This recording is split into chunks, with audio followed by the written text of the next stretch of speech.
Welcome to the Blue Dragon Guild, a channel all about Dungeons and Dragons. I'm Baron, and in today's video we're going to be talking about the latest Unearthed Arcana. The subject matter of this Unearthed Arcana is new feats. In total, there are 16. We're not going to go in depth on every single one of them, but we are going to cover them. The first feat is Artificer Initiate. With the Artificer Initiate, you gain one cantrip and one first level spell from the Artificer spell list, and you can change that either spell whenever you gain a level. You cast it as a first level spell that recharges on a long rest. The other cool thing that this feat does is it gives you proficiency with a set of Artificer's tools, and you can also use that as a spell focus for casting of the spells. The next feat is the Chef feat. They brought it back. It was in a previous rendition of Unearthed Arcana feats. This one is a little different from how it used to be. You get an increase to your Constitution or your Wisdom by 1 to max of 20. You gain proficiency in cook's utensils if you don't already have it. As a part of a short rest, you can cook special food provided you have ingredients and cook's utensils on hand. You can prepare enough of this food for a number of creatures, 4 or equaling 4 plus your proficiency modifier. At the end of the short rest, any creature that used hit die to regain some hit points can roll 1d8 for extra health regained. The other cool thing they get, spending an hour or during your long rest, they can make these special treats, and as a bonus action, whoever you give the treat to can eat this and then gain temporary hit points equal to your proficiency bonus. Next we have the Crusher feat. With this you get to increase your strength or your dex by 1 to a max of 20.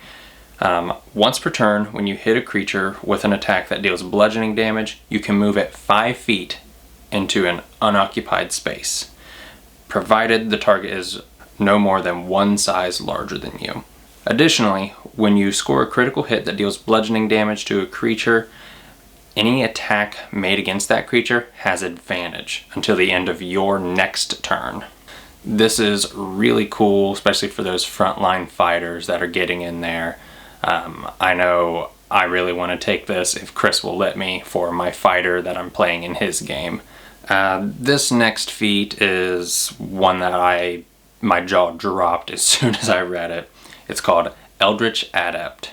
Prerequisite of spellcasting or pact magic features. Studying occult lore, you have unlocked eldritch power within yourself. You learn one eldritch invocation of your choice from the warlock class. However, if that invocation has a prerequisite, you must be a warlock and also be able to meet that prerequisite. And whenever you gain a level, you can replace an invocation for another one on the warlock list. So I know what everybody's thinking automatically. I'm taking Devil's Sight, because that was my first thought, because darkness is something that gets in the way of every party, especially magical darkness, and if you know what Devil's Sight is, it's definitely worth taking. Next up, we've got Fay Touched. It increases your intelligence, wisdom, or charisma by 1.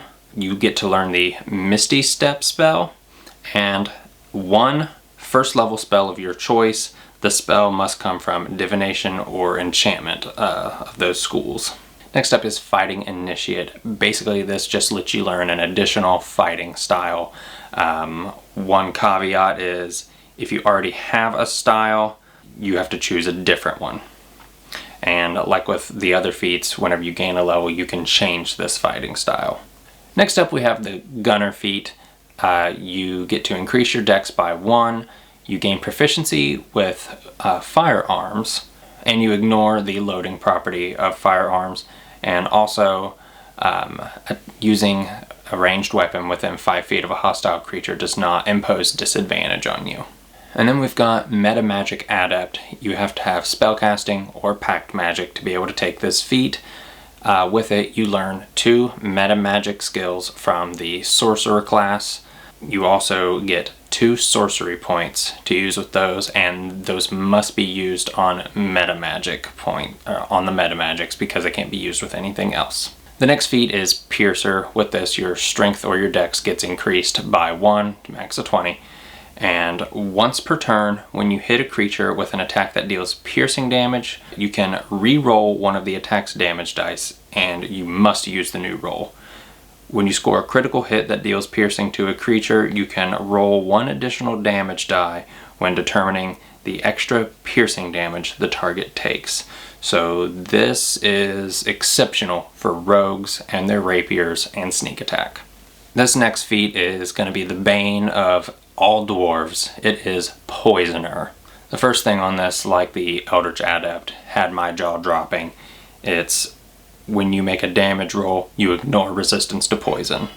You coat your weapon as a bonus action instead of an action with poison, and you gain proficiency with the Poisoner's Kit if you don't already have it. With an hour of work, 50 gold worth of materials, you can create a number of doses of poison equal to your proficiency bonus. Once applied, the poison retains potency for 1 minute or until you hit with the weapon. When a weapon coated in this poison deals damage to a creature, they must succeed on a DC 14 con save or take 2d8 damage and become poisoned until the end of your next turn. The next feat on the list is Practiced Expert. You increase one ability score of your choice by 1 to a max of 20. You gain proficiency with one skill or tool of your choice. Choose one of your skill or tool proficiencies. Your proficiency bonus is doubled for any ability check that makes you use the chosen proficiency. So it just kind of gives you the expertise feature that bards and rogues have for whatever skill you pick. This next feat is kind of in conjunction with the Fay Touched. This is Shadow Touched. You increase your intelligence, wisdom, or charisma by 1. You learn the darkness spell and one first level spell of your choice, and that first level spell must either be an illusion or a necromancy spell. Then we've got Shield Training. Increase your strength, dex, or con by 1. You gain proficiency with shields, and in combat you can don or doff a shield as your use an object free action that you get. Also, if you have spellcasting or pact magic, you can use the shield as your spellcasting focus.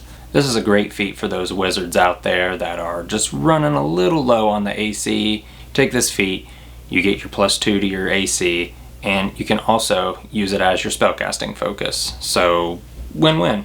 The next feat on the list is the Slasher feat. You increase strength or dex by 1. Once per turn, when you hit a creature with an attack that deals slashing damage, you can reduce the speed of the target by 10 feet until the start of your next turn. Also, when you score a critical hit that deals slashing damage, you grievously wound it until the start of your next turn. The target has disadvantage on all attack rolls. This next feat, personally, I kind of feel like it steps on the toes of the Mastermind Rogue, but it's not as good as the Mastermind Rogue's ability. This is Tandem Tacticsian. You can use the help action as a bonus action, and when you use help to aid an ally attacking a creature, you increase the range of help by 10 feet. Normally you have to be within 5 feet. And additionally, you can help 2 allies targeting the same creature within range when you use the help action this way. So that's a little divergence from what the Mastermind Rogue's ability is. So while I still feel it kind of steps on the toes, it's also different enough and a little more helpful.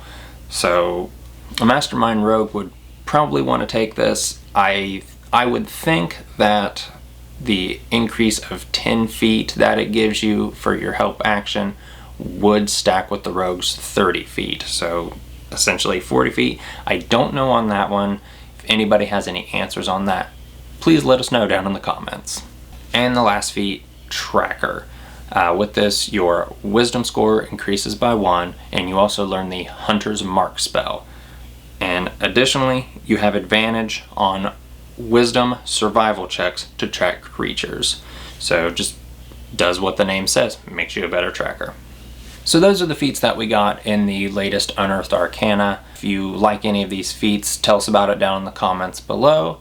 Make sure to do the survey whenever it goes live. We'll post a link down below whenever that happens. That way you let wizards know that, hey, these are good, these are bad, change this, change that. That way, maybe in the future, we can get these in a new book. So if you like this video, hit the subscribe button so you can see more D&D content. And until next time, keep the dice rolling.